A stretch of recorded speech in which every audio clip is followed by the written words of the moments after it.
Hi, my name is Matt Hewer. I've been volunteering at the Old Rhinebeck Aerodrome for 3 years now. In this last year, 2015 season, I had the privilege of flying a few aircraft here, and one of which was the Bleriot 11. The Bleriot 11 at Old Rhinebeck Aerodrome was donated to Cole Palin in 1952 by a gentleman by the name of Bill Champlin.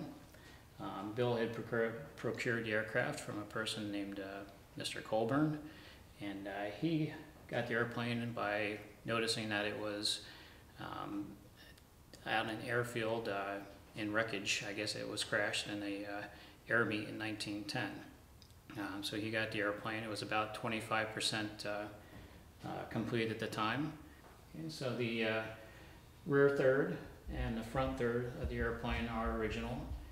You can see from some of the pictures on our website some of those details, the wheel here, and I know the engine mount in the frame there you can see in some of those pictures. So those are the original pieces of the airplane. You can see some of those pictures at oldrhinebeck.org, our website. So from that they rebuilt the wings and some of the tail section in order to get it in flying condition, which they got it flying here in about 1961 or so.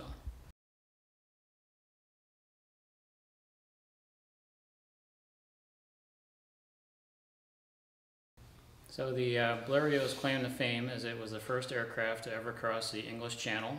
It did this in 1909 by Louis Bleriot.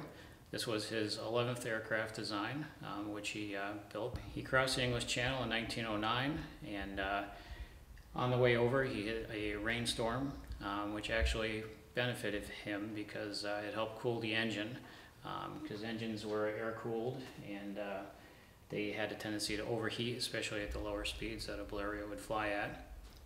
So that helped cool the engine, and he ended up making it across the English Channel. There was a prize of, I believe, 1,000 pounds at the time. So that gave him some wherewithal to continue his financing, and he received some more orders for that type of airplane.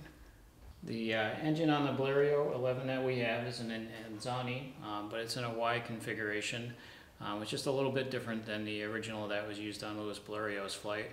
It was also an Anzani, but it had the 3 cylinders that were straight up instead of the Y configuration that we have on ours today. Alright, so I got my private pilot license in 1991.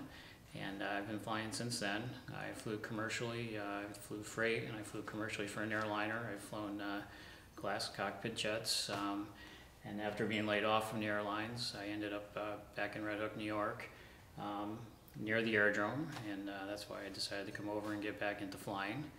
The Bleriot 11, obviously quite a bit different than what I was flying before.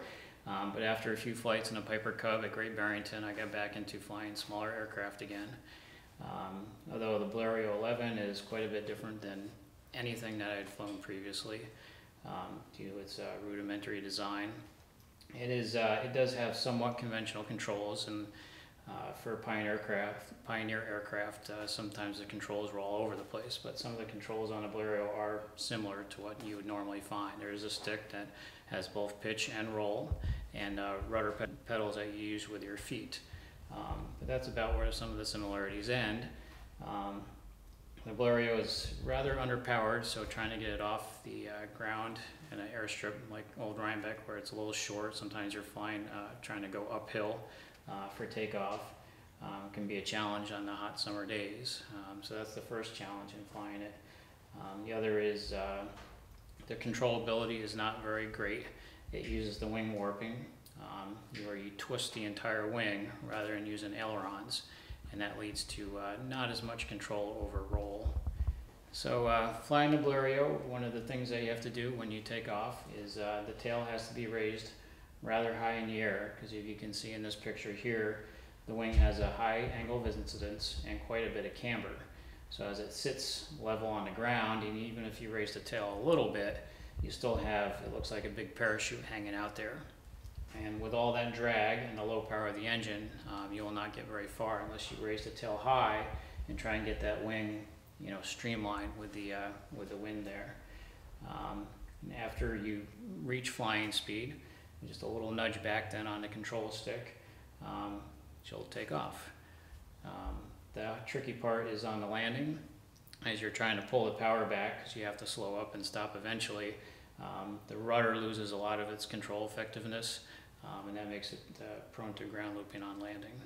So it was quite a switch going from a glass cockpit airplane to practically no cockpit airplane. We're going from total automation to almost no instrumentation at all. There's a tachometer and a oil pressure gauge, and that's about it. Control stick and it's kind of similar, except on the top it's got a they call it cloche, I think.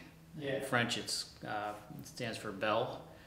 So it's kind of like this weird, it looks like kind of like a steering wheel, except it doesn't move, but that's what you actually hold on to that. So you're kind of holding on to that as you're moving the stick back and forth and left and right. Kind of like this instead of like that. So you kind of, going like that and like that. So it just feels a little weird. But other than the controllability issues and the power issues, that's all I know the difference of. It can be, it can be challenging. So you would think that taking an airplane off and flying it 5 feet off the ground and just putting it back down again, an airplane with simple controls would be easy, but it's actually harder than pretty much any other airplane I've flown to date. So including some of the biplanes like the Fleet and the Piper Cubs and stuff like that. So but like I said, even though it's kind of awful to fly, it's to be expected because they were learning how to do everything. They didn't have computer models or anything else. It was all trial and error. Let's try this and see how it goes, and eventually they got something that worked good enough and they would put that out there and use it. It's neat to be able to fly and be around some of these things because these were the foundations of what was to come. It was all, it's all steps on a path leading to better things. So it's neat to be a part of that history and seeing what they were thinking and kind of how they designed things to do what they needed to do at the time. And because they might not have had the technology to do one thing, they got around it by doing something else, like the rotary engine for cooling, because cooling was an issue like we talked about earlier. The rotary engine, the whole engine spins, and that's the help of cooling. And a lot of people look at that today and say, man, how did they do that? So they might not have had all the technology for this, but they found ways around it in order to get it to work.